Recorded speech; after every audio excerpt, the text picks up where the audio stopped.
welcome to another video for Total War Warhammer. My name is Joey Dalton and I'm joined by Darren McNally, who has already played this Battle of Altdorf. Yes, so this is a unscripted custom battle. It's a siege, and I'm playing as the Vampire Counts against the Empire. So we thought we'd just give you an unscripted siege so that you can see exactly how it plays out. I've actually gone for a little bit more troops than normal. I've gone for around 24, and I think the enemy have about 26. So this is Altdorf. It's a beautiful looking city. I've chosen a lovely nice day to show off the units in really good lighting. The new lighting changes have gone in since the preview build, so the game is looking absolutely gorgeous now, and they're still continuing to tweak the lighting and add more lighting environments so that we can get like more variation out of it. So as you can see, it looks really, really nice. I mean, we're still in development, so it's worth noting that there may be changes from what you see here, but nothing too significant. Magic is something that has also changed slightly. It's stronger than it was before, but we'll talk through that more when we see it happening on the screen. I mean, as we look through Altdorf, the city is massive. Yeah, it stretches on for miles. Now, the playable area is a little bit smaller than that, but the visual fidelity of the city is still just as good. Even in the distance, you can have a little zoom in and have a look at it. It looks really, really pretty. But basically, we're fighting up against one wall on one side of the city, and we're going to make a breach through that, and we'll get to that anyway when we're done panning around. I just thought it would be worth showing some of this lovely architecture. It's worth mentioning that I've already played through this battle. We're not live playing it right now. We're commentating over the battle that I played myself. So I just had a little pan around the city to show off some of the fantastic work that our artists have been doing, absolutely down to the finest details. I love this building I'm coming up on here, the skull with the wreath on it. It looks amazing. There's always skulls in Warhammer, Darren, always. Yeah, they're embroidered everywhere, literally everywhere. So yeah, it just looks really, really nice, the lighting, the lovely sky details and stuff. It's also worth mentioning we're not playing on the highest graphics, we're playing on roughly around high, not on ultra. We thought we'd tone it down just a little bit so that people could see generally what most people should be able to kind of play as. And also give you a good level of detail. The troops are on the highest detail though. So here we are backing out. These are the siege towers and the zombies there at the back of them. So there's bones and coffins embedded in their towers. That's some brutal, scary towers right there, I think. Yeah, it's really nice detail. They're kind of made of like stone muck, and yeah, it's really like it's been pulled out of the ground and just bones and things like that. So it's very, very nice, very cool looking indeed. There's some dense zombie units here as well. Just shambling forth, just waiting to take the city. They're a very slow unit. I mean, when I tend to play myself, I'll push them forward first because they're expendable, very squishy, but they take a while to chew through. Oh, yeah. Here's Heinrich. So here's Heinrich Kemmler. I decided to play as this guy because we haven't really showed him off yet too much. His clothes are made of skin. See the faces and the hands? That cloak at the front. It's pretty grim. Stylish. So something I thought worth mentioning is that he has an augment spell, a kind of constant ability that's always going around himself, called the Curse of Undeath. And that, as you'll see when I'm casting spells, that they'll actually heal troops around him. So any troops that are around him, they automatically get healed when he casts the spell for a short amount of time. Just in case people are wondering why that's going on when you see it. And this is a new addition as well. It's the spell browser. This is an offline kind of mini encyclopedia just for spells, and you can see the different lores of magic and then the spells that are attributed to those lores. So it's a great way to preview your spells before you go into battle and see what you want to use and what you think might be most relevant. We'll be looking closer into the spell browser soon, but yeah, I think it's an excellent feature, especially those that are new to both Total War and Warhammer, really, because it's a big addition. So here we've got some Graveguard. These are pretty good. They're armoured and shielded. They're anti-infantry. They're your kind of, not high tier, but mid-tier sword infantry that can do pretty good damage. And then these are the kind of higher tier version of them, the Graveguard with great weapons. You can see they're tall, rusted metal swords. They're basically armor-piercing troops that are really good, like straight over the walls and stuff like that. Moving on, we have the Skeleton Warriors. These are more your medium to low tier kind of sword infantry, just your standard melee infantry. They're pretty cool looking. They got glowing skulls and they're really rickety and bony and stuff. So they're skeletons, cool. Darren. They are skeletons. Yeah. And then, yeah, speaking of skeletons, we got more over here. We got the Spearmen variation of the Skeleton Warriors. So yeah, so obviously these guys are use spears. They're good against like cavalry and anything kind of large. They're quite fast. Yeah, they're quite fast. Yeah, they run pretty quickly. And then behind them we have Crypt Ghouls. These are one of my favorite units. interesting, it says cudgel infantry. Wow. That must be the type of weapon that they're using. Basically, they do have poison attacks, and that will slow down your enemy and deal more damage, and they're damage dealers, so they really pack quite the punch. Similar to the Karn wraiths. Yes, these are an ethereal unit. They're floating, so they don't suffer any terrain changes as a result of, well, floating. Yeah, they completely ignore the terrain, I think. So yeah, they're pretty cool. They got massive scythe infantry, so that's really cool. Really good against armored targets as well, because they have those sharp scythes to cut through things. Then over to the cavalry, we have Black Knights. These are one of my favorite units. You'll see during the battle they pack a huge punch when they charge into the enemy. They just look really cool, because even the horses are made of skeletons and things like that. So yeah, they're awesome. And then they have the variation, which is the shock variation infantry, or shock cavalry. They have lances, so the Black Knights with lances and barding. So a little bit more armoured, and then pack even bigger punch, and they're very fast when they move. They get tired kind of quickly though, as we'll see in the battle. There's some fellbats over here. These are, again, kind of expendable, just a distraction tactic. That's typically how I use them, just to kind of slow down any artillery or ranged units that are hammering down on me, because the vampire counts don't have any ranged units. Yeah. So it's difficult sometimes to take heavy fire, especially on one of the opposing races. Yeah, it literally says they are expendable as well, which is exactly how you should be thinking about them. Very cheap. Oh, look at these guys. So these are the Crypt Horrors. Really big, nasty, kind of troll-like, monstrous infantry. Very high weapon strength. Yeah, they have, and they can also regenerate. So slowly they'll heal over time, and combined with Heinrich Himmler's ability, if you keep them next to him, you can keep them kind of going. Very powerful. Pack quite a punch getting through. So that's basically our entire army. Now I'm just putting different units into the siege towers and kind of placing them around. You do it in the kind of standard way you did it in previous games. You just left click your infantry, right click the equipment you want them to use, and then position them as you would a normal unit. So my strategy basically here is, I'm on the right side of the settlement. I could go, approach it from all sides, or approach it from the complete line if I wanted to, but I've decided just to focus on one side and really punch through just one part of the gate and get over the walls. Something that's really interesting is that this is a level 4 city settlement, which means that the towers are extremely powerful. As you'll see, they kind of take out, towers do a lot of damage very quickly, and their range is the complete deployment zone that I have. So basically, if I sit as far back as I can, I'm still going to be in range of their towers. So even at the furthest point of your deployment zone, they can still get you. Yeah, so you have to make a move for the walls as quick as possible, so that you have the best chance of getting over. Darren's top tips. Damn right.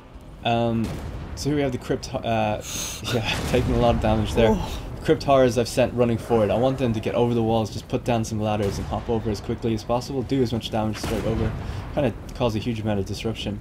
We can see the towers firing on my towers as they approach the front.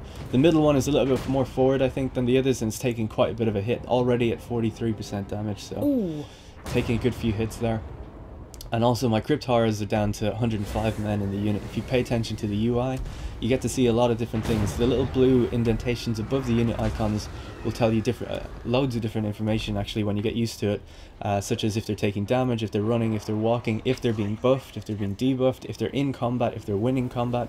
Huge amount can be gleaned from just a glance. So I'm a pause player, so that's definitely something that I feel is worth pausing and taking in if you're playing a battle for the first time. Oh, that tower's gone. Yeah, it's gone. So just lost the tower, which is pretty significant when you only have 3. Now I've only 2 ways over the walls quickly, and the rest I'll have to use ladders. My Crypt Horrors were actually, I kind of looked away because the towers went down, but they were accused. The enemy has a witch hunter in here in the settlement, and they're after casting the spell to accuse them, which is doing a huge amount of damage. It's brought them down to about half strength. They were a little bit damaged because they had taken some tower fire, so now they're down to 51 in the unit. And we're finally just starting to get over the walls. I noticed that the Hellstorm rocket battery is firing over the walls, so I decided to deploy my bats. I'm going to seek them out. They're there in the center. They're next to a mortar as well that's firing. So again, like you said, just using them as an expendable, just distraction force. I'm just going to send in the bats. They look absolutely amazing as they come in as well. Straight into the town center just to disrupt the enemy and stop them firing. You'll notice that as they fire, they even hit my bats as well. So that should work. Well, at least it's keeping them occupied for now, so you can kind of focus your efforts on the more immediate issues. Also, I forgot to mention, the towers can only face fire outwards. So once you get on the walls, you're actually relatively safe from them. And if you capture a tower like I have with my crypt towers over there, that tower will stop firing. So now on the right side, it's actually like a lot safer for me to be on. So I start shifting some of my focus over that way. And my battering ram now has the should be safe to get to the gate. Oh dear, they're not doing well. Yeah, so they got accused again a second time, almost down to like 13 men in the unit now, or you know, monstrous infantry. I guess they're not really men, but maybe they were once. I'm Maybe not sure. they were once. But basically, they're a really good unit, and they were completely destroyed just as they got to the walls. So I think in future it's probably best to use your zombies to try and hop over first, and then maybe they'll get the spells attached to them or something. You've kept some units at the back there. Is that intentional? Are you saving them? Well, sort of. I don't want the enemy to cast a vortex spell on me and just suddenly wipe out everyone, so I try to keep them spaced out and keep some time. Like the cavalry obviously has no way in at the moment, so I keep them really far back. So you're going in stages, basically. Once the gates are open, then you're going to pull the rest in. Yeah, so I made a small little, even though there's only a few guys in that unit, they have captured that tower, and now I'm getting over the walls with zombies on other sides, and I'm starting to push through. I put my grave guard with the great weapons on the walls to do the most damage, and they're holding their own quite well up there. Taking a bit of damage, and mortar fire is still coming in from the city a little bit now that the bats are dying off. But yeah, it's like I'm making good progress, I think, on the wall. So I decided to cast a hex here. It's the Curse of Years. So basically this hex does minus 24 melee attack, minus 24% speed, and plus 15 ability recharge. So basically everything in that zone of control that you can see on the UI, that blue radius, is going to receive that hex. And that allows my troops to do more damage to them, basically. The descriptive text is quite bleak, actually. It says, the wizard spits out an ancient curse, causing his enemies to age at an incredible rate, their hair turning white and their skin shrivelling up. And that's pretty harsh, I think. Yeah, it's pretty grim. So yeah, they're basically all turning to old men dying, essentially is what's happening there. Also, you'll notice at the gate, the AI has actually completely covered the gate with 2 units, a spear unit and a greatsword infantry unit. Greatswords are immensely powerful units. And I've decided to cast a buff spell to my guys on the walls. They're actually suffering a little bit of crumbling. You can see their flag is like kind of, there's a red particle effect around it. So I've tried to buff them. I think the spell was Van Hel's Dance Macabre. Friendly targets are filled with magical energy, making them even more aggressive. Yeah, so that's 24% speed and 24 melee attack. Obviously, these stats could be completely changed by release. They were still feeling out the balancing of magic at the moment. But it's at a pretty good stage now where you definitely notice the effects. So Van Hel's Dance Macabre is kind of like, it's a target 1 ally, so I would generally use it on a lord, a legendary lord, or a hero, because magic is really relative. If you're not using it for its intended purpose, it's not going to do much for you. And ultimately, if you use it for the wrong purpose, it can backfire in a big way. So completely. Undeath Resurgent is one that's kind of a bit more of an AoE, which it's good for general units, especially kind of all piled in together. Yeah, that's a good point, actually. You'll see me using that a lot later, and it doesn't. The interesting thing about that one is it doesn't actually pull from the Winds of Magic, so you just kind of get that for free. That is like Heinrich Himmler's ability. Well, you're not doing too badly here. You're kind of chewing through the wall. Yeah, it's taken a while. It's definitely a bit of a grind on the walls. We're grinding them down though, and they are using their gunners on the ground to fire up at me constantly. The longer I'm on the walls, the more exposed I am up here, so I need to just kind of get the walls over and done with and get down. But the gates are open. The gates are open. My crypt horrors are trying to punch through their spearmen. And it's going to be tough because spearmen are good against large, and I've put large against them, which isn't a good idea, but it'll take a while. They're a pretty powerful unit, and they've actually broken now, so we've just gotten into the city a bit more, a bit deeper, basically. Well, you are taking a lot of fire though, and this is the struggle that I tend to have with the vampire accounts, is just the amount of fire that you can take and not do much back until you've got your units in there. And with such a mixture of fast and incredibly slow units, you really have to pick and choose what you get in first. Oh, Kemmler's down. Kemmler's down. I brought him down on the ground now. There's a massive pile of infantry down here, so I thought it would be perfect time to use the Wind of Death. So I've cast it there on this unit. Again, I was hoping that it didn't double back on me, which it doesn't, and it blows, absolutely tears through those units, throws them all around the place. Oh, that's awesome. And some of them get back up, but a lot of them stay down. Because this unit was basically a fresh unit when I cast the spell. It's not going to kill too many, but it does a huge amount of damage. Then I cast the Hex again, the same one I used before, just to lower the just to lower their melee attack and their speed, so I can just cut them down before they run back to the city. There's a lot of missile troops there, and that's why I want to slow them down and cut them down before they can get back. You can nicely see the area of effect that it will have there as well. Yeah. Actually, I kind of casted it a little bit badly because the area of effect moved forward because I casted it on one unit that ran forward. I should have casted on the ones that stayed back, and then it would have had a more broad effect. But actually, as they move back, it's slowly taking effect on those guys now.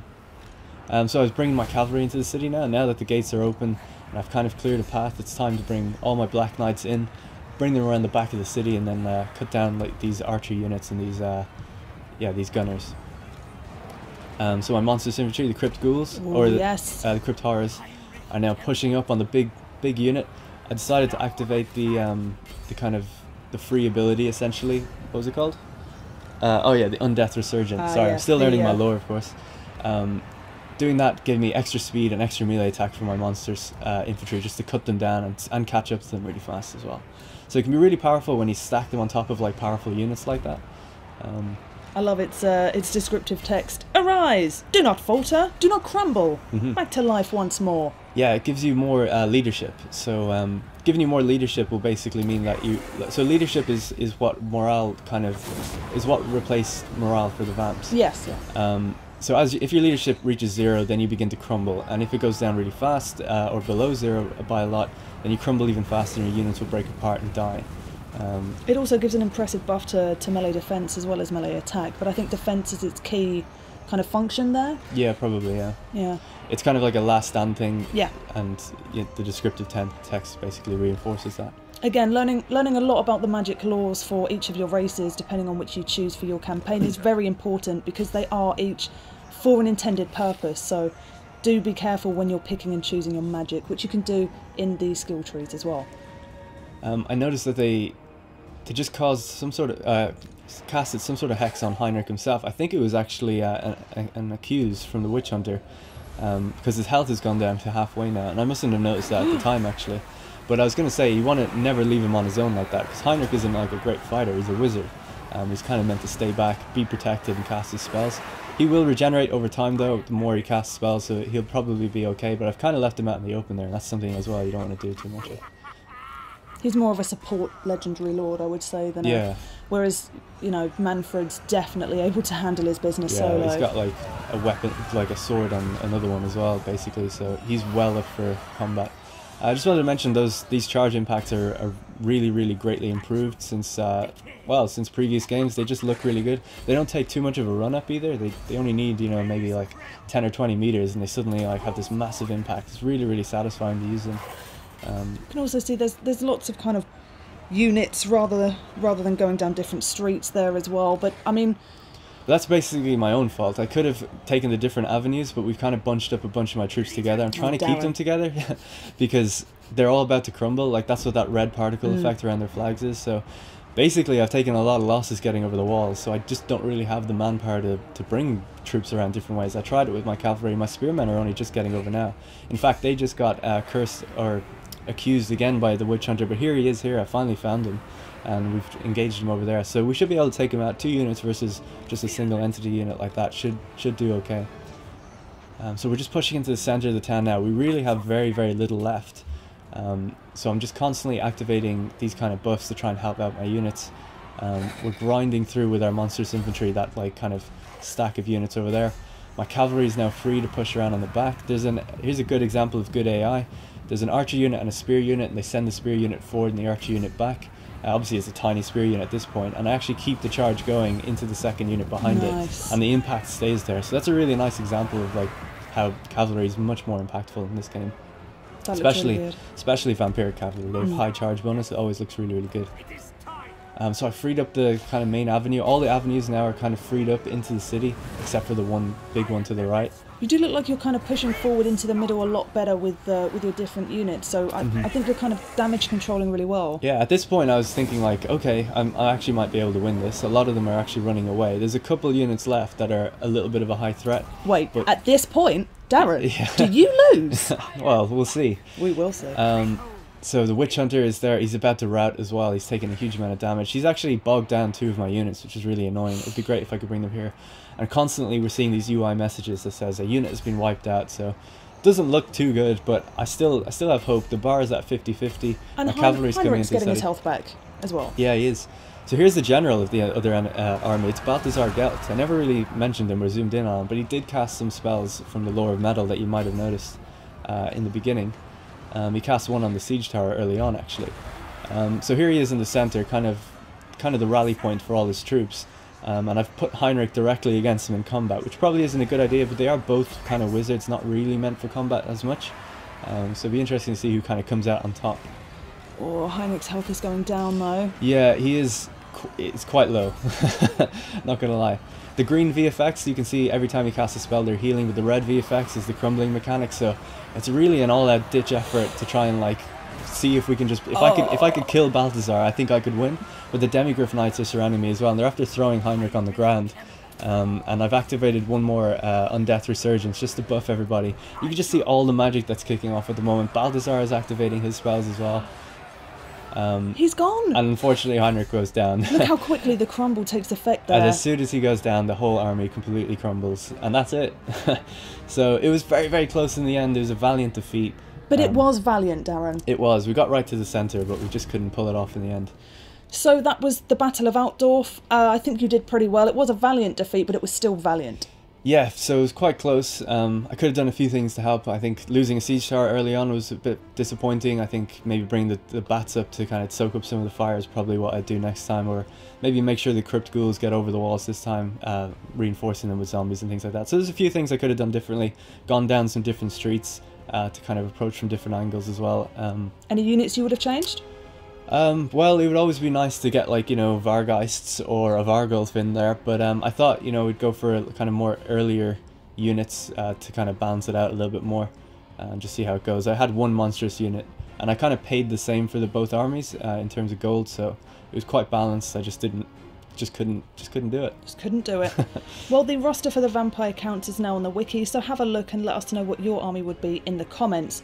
The link is in the description, and thanks for joining us. Like and subscribe this video and stay tuned for more videos on Total War Warhammer. Thanks guys, and join us next time. See ya.